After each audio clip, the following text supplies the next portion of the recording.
Hello guys, welcome back to this channel. In today's tutorial, I'm going to show you how you can blend photos using PicsArt on PC.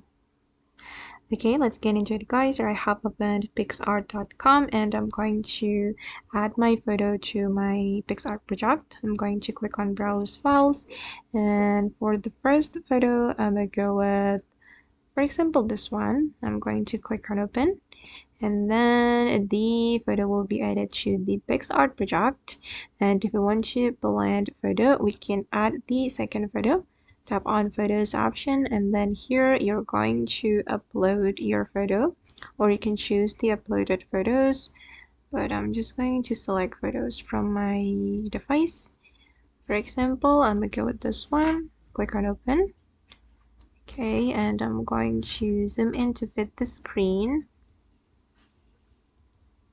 Okay, like this. And if you want to blend, you can go to the edit menu, and then you can select blend modes. Here there are some modes you can use, and I'm going to try multiply, maybe lighten,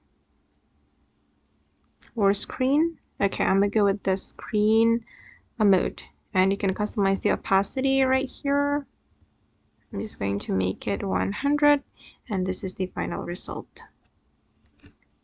Okay guys, and that's all the way to blend photos using PicsArt on PC. I hope this tutorial will be useful for you. Thank you so much for watching, and bye!